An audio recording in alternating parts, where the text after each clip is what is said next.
Kalau kita pengen doanya powerful, melahirkan mukjizat dan keajaiban, adalah at-thiqah billah. Harus percaya sama Allah. Bahwa Allah subhanahu wa ta'ala itu maha kuasa mengubah apapun yang dia kehendaki. Apa yang Allah ingin pasti terjadi. Wa man lam yasha' lam yakun. Kalau Allah nggak pengen, nggak akan terjadi. Sehingga kalau kita ingin menangkap hatinya, mendapatkan hatinya, maka mintalah kepada pemilik hati itu, bukan kepada orang yang sedang diamanahi hati itu. Dia sendiri nggak berkuasa. Hatilah yang menentukan anggota tubuh kita. Sampai kita sendiri nggak berkuasa untuk memerintahkan hati kita. Maka jangan minta kepada si orang yang membawa hati, tapi mintalah kepada pemilik hati, yaitu Allah subhanahu wa ta'ala. Ya muqallibal qulub, wahai yang membolak-balikan hati, balikanlah hati dia agar mencintai saya karenamu. Kalau ketika Allah subhanahu wa ta'ala beri kita nikmat bentuknya sarra, terus dengan sarra itu bertambah manfaat kita untuk orang lain, berarti itu kebaikan. Kayak misalnya Allah nambahin kita rezeki, dapat sebuah proyek atau kita dagang, kemudian untungnya ternyata di luar perkiraan kita lebih gede. Lalu dengan nikmat rezeki tambahan itu, akhirnya kita menjadi orang yang bisa bantu orang lebih banyak. Berarti nikmat itu adalah khair.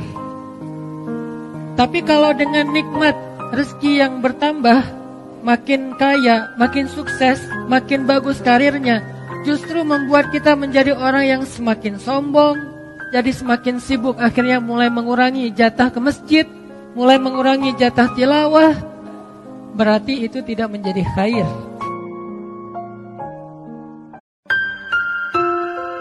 Kadang-kadang riya kita itu bukan direncanain, bukan gua pengen riya nih, enggak.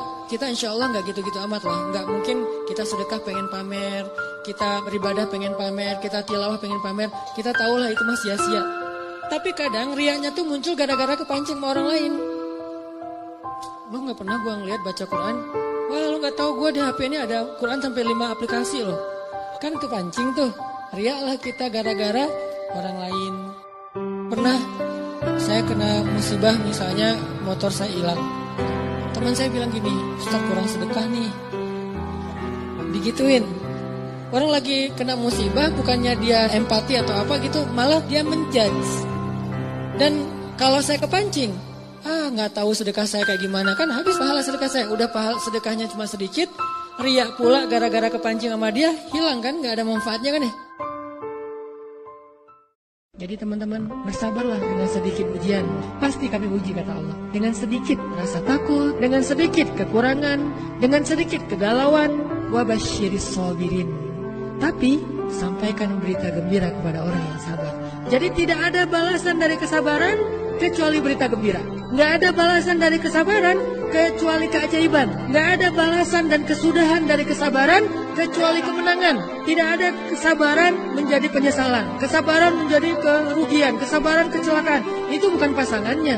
Nggak kayak gitu sunatullahnya. Sunatullahnya pohon sabar hanya berbuah keberuntungan, kebahagiaan, keajaiban, pertolongan, apalagi kebaikan-kebaikan. Itulah buah dari pohon sabar. Jadi pohon apa yang kita tanam, maka buah itulah yang akan kita petik. Itu yang kita bangun di hati kita. Wabasyiris sabirin. Intinya adalah bilang makasih dan maaf. Itu sederhana, tapi bahagianya tuh dalam banget loh. Jangan remehkan kata makasih, hatur nuhun, syukron, apalagi matur nuwun, jazakallah. Intinya jangan remehin kata-kata makasih. Dan yang lebih keren lagi, maaf. Jangan gengsi minta maaf.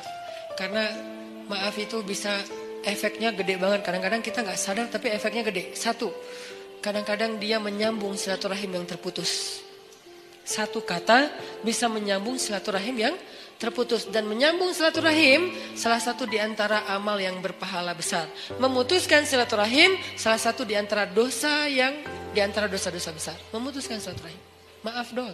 Yuk kita sama-sama mulai menganggap bahwa membahagiakan hati orang lain itu bukan hal yang sepele. Pahalanya tuh gede banget.